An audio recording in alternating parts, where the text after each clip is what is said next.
हिमाचल प्रदेश विधानसभा का बजट सत्र चल रहा है। तीसरा दिन आज है और आर्थिक सर्वेक्षण जो है वो रखा गया है।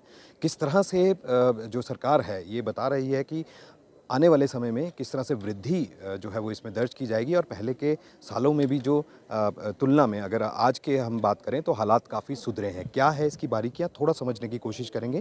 कांग्रेस के विधायक भवानी सिंह पठानिया हमारे साथ मौजूद हैं। भवानी जी, किस तरह से हम देख रहे हैं इस आर्थिक सर्वेक्षण को?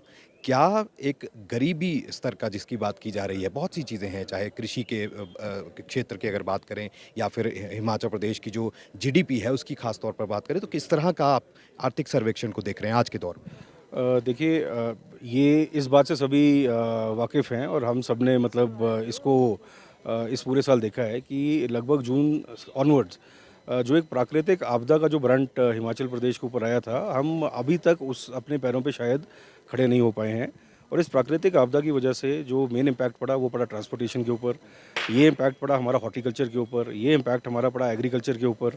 इसके साथ साथ इसी का जो एक बहुत जो मेजर इम्पैक्ट था ये हमारे इरिगेशन के प्रोजेक्ट्स और इन सब के ऊपर पड़ा। लेकिन राहत की बात ये है कि इस प्राकृतिक आपदा के बावजूद भी अगर आप देखें तो आर्थिक सर्वेक्षण के जो आंकड़े हैं, ये आंकड़े उतने भयावह या कोई डराने वाले नहीं हैं। यस, टूरिज़्म के ऊपर एक बड़ा भयंकर ज़रूर हमने डिप देखा है ओवर लास्ट ईयर, लेकिन इसके बावजूद भी जो टूरिस्ट की संख्या हमारी पिछले साल आई है, जिसमें कि मैं 3-4 महीने तो ये मान के चलूँगा कि एकदम ही ब्लैकआउट ईयर था, ब्लैकआउट पीरियड था। उसके बावजूद भी जो प्री कोविड डेज़ के हमारे जो आंकड़े थे, उनके बराबर हम पहुँच गए हैं। तो जैसे कि मैंने बोला कि ये 1 साल पूरे साल को हम मतलब एक कंप्लीट फाइनेंशियल ईयर की तरह नहीं देख सकते, प्राइमरीली बिकॉज़ जो प्राकृतिक आपदा है, इसने बहुत ज़्यादा जो है ये डेंट हम पे डाला है। हाँ जी। लेकिन इसके साथ ही टूरिज़्म की हमने बात की, तो टूरिज़्म के ऊपर आघात जो है वो बहुत पहुँचा है, लेकिन उसमें वृद्धि भी देखी जा रही है और ये माना जा रहा है कि जो पहले की तरह जो आंकड़े हैं, शायद ये ग्राफ जो है अब उस ओर बढ़ रहा है। तो क्या इसमें उम्मीद की जा सकती है कि आने वाले समय में इसमें बढ़ेगा? क्योंकि एक हिमाचल प्रदेश की सबसे बड़ी आर्थिकी जो है ये पर्यटन से मानी जाती है। देखिए, एक तो ये बड़ी आर्थिकी है, दूसरा क्या है, ये बड़ी सेक्युलर आर्थिकी है क्योंकि पर्यटन ना केवल एक ज़िले में या एक लोकेशन में वो है, ये पर्यटन बेसिकली हमारी सारी की सारी डिस्ट्रिक्ट्स के ऊपर जो है ये इम्पैक्ट करता है।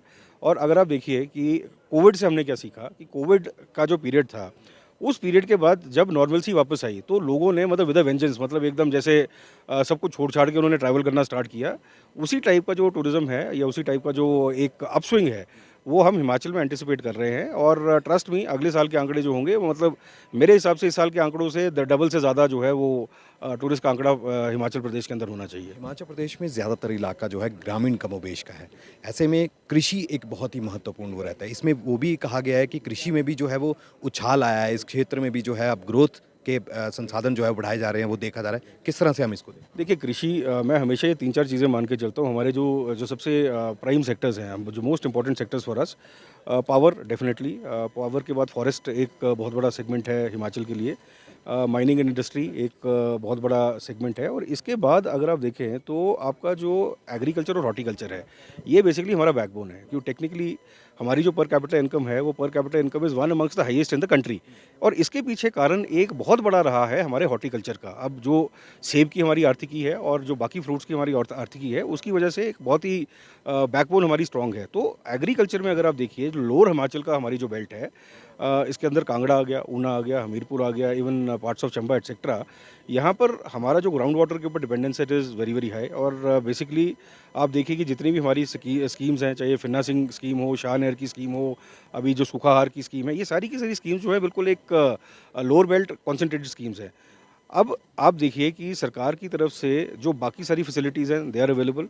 What is required at this point in time is कि जो जो हमारे एरियाज़ बच गए हैं जहाँ पे सिंचाई की व्यवस्था नहीं है, और जो हमारे मतलब जो बड़ी स्कीम्स जैसे फतेहपुर के अंदर ही हमारी lifting of water from the right bank of अपना जो शाह नहर कनाल है, वहाँ से उठा के हम एक लिफ्ट इरिगेशन स्कीम जो है 82 करोड़ की 2 डीपीआर जो वो केंद्र में पड़ी हुई हैं। तो मेरा बोलने का मतलब ये है कि the stage is set for high value agriculture in Himachal. मतलब हाई वैल्यू एग्रीकल्चर में इसलिए बोल रहा हूँ, क्रॉप डाइवर्सिफिकेशन आज की डेट में हो रही है। आप देखिए हल्दी, और हल्दी के साथ साथ सफ़ेद मूसली और ये सब जो बाकी चीज़ें हैं, लोगों ने ये इनको भी उगाना स्टार्ट किया हुआ है। एलोवेरा इनको उगाना स्टार्ट किया हुआ है। इनकी मार्केट बन चुकी है, इनकी डिस्ट्रीब्यूशन जो है बन चुकी है। इरिगेशन की अप्रोप्रिएट फैसिलिटीज़ अगर हमारे पास हो जाती हैं, तो हमारे जो युवा हैं इनको बेसिकली वही वो मतलब वो 8-9 हज़ार की नौकरी लेने के लिए बद्दी और ये बाकी बरोटी वाला इन सब जगहों में भटकना नहीं पड़ेगा। 1 एकड़ की यील्ड जो है आप लगभग 2 से ढाई लाख की साल की आप निकाल सकते हैं, अगर आप एक क्रॉप डाइवर्सिफिकेशन वाले इसमें चले जाते हैं। लेकिन समस्या जैसे मैंने आपको बताया, इरिगेशन इज़ वन, कहीं पे वानरों की समस्या है, कहीं पे मतलब आवारा पशुओं की समस्या है, तो इसको धीरे-धीरे इनको हम ऑब्स्टिकल्स को अगर हम हटाते हैं तो एक बहुत ही बड़ा ये हमारा बैकबोन सेक्टर है फॉर एम्प्लॉयमेंट जनरेशन। जीडीपी की बात की जा रही है, 6.9 जो थी वो पहले की बताई जा रही है, 7.1 जो है वो अब है। इस ग्रोथ को हम किस तरह से देख रहे हैं? अगर आपदा, कोविड और ये सारी चीज़ें अगर ना होती, तो क्या ये और बेहतर हो सकता? नहीं, इसने और बेहतर होना था, लेकिन इकोनॉमी का एक चीज़ समझनी बड़ी ज़रूरी है कि ये बेसिकली एक वर्क इन मोशन है। मतलब जैसे आपका जो 16 टायरों का जो ट्राला होता है, जब आप उसको धक्का देना स्टार्ट करते हैं उसको स्टार्ट करने के लिए, तो उसको अपनी जगह से हिलाने के लिए बहुत शक्ति लगती है। लेकिन एक बार जब वो मोमेंटम पकड़ लेता है, तो उसके बाद आपकी पावर उतनी नहीं लगती, और उसके बाद जब आप उसको रोकना चाहेंगे, फिर भी आपको ताकत बहुत लगेगी। तो इकोनॉमी को एक स्टेज पे ले जाने में भी आपकी जान लगती है और उसको नीचे गिराने में भी समय लगता है। तो 1 साल is not a period to look at कि इकोनॉमी बेटर है या नहीं है।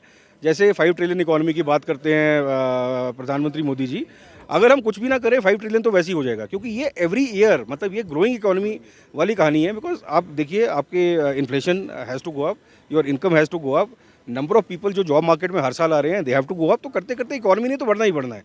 लेकिन ये इकोनॉमी किस दिशा में बढ़ रही है, उसके ऊपर जो है वो सोच जो ज़्यादा ज़रूरी है। इस समय जो इनकम डिस्पैरिटी हिंदुस्तान के अंदर है, आप जीडीपी ग्रोथ को मत देखिए, आप ये जीडीपी ग्रोथ के अंदर और पर कैपिटा इनकम ग्रोथ के अंदर आप ये देखिए कि कौन सा तबका जो है वो ज़्यादा पैसा कमा रहा है। मतलब सर्वे ये बताता है कि पिछले 10 साल के अंदर जो टॉप 1% ऑफ इंडिया है, इनने लगभग 70 से 80% जो हमारे जो नेशनल वेल्थ है, ये इन्होंने कॉर्नर करके रखी हुई है। इसका मतलब ये है कि लगभग 90 से 92% जो हिंदुस्तान है, वो सिर्फ 20% इनकम के ऊपर सर्वाइव कर रहा है, और जो टॉप 1 और 2% है, ये लगभग 80% इनकम के ऊपर वो कर रहे हैं। तो ये डिस्पैरिटी, मतलब आप ये मत देखिए कि इनकम बढ़ रही है, आप ये देखिए कि किस कैटेगरी की इनकम बढ़ रही है और क्या हम कर सकते हैं कि आप अगर 80 करोड़ लोग आज जो है वो मुफ्त का अनाज ले रहे हैं, इसका मतलब ये है कि 50% जनसंख्या मेरी गरीबी रेखा के नीचे है। तो ये this is not an inclusive growth, this is not an inclusive development at the national level. तो ये जो चीज़ें हैं, इनके ऊपर थोड़ा मेरे हिसाब से जो फोकस करना ज़्यादा ज़रूरी है।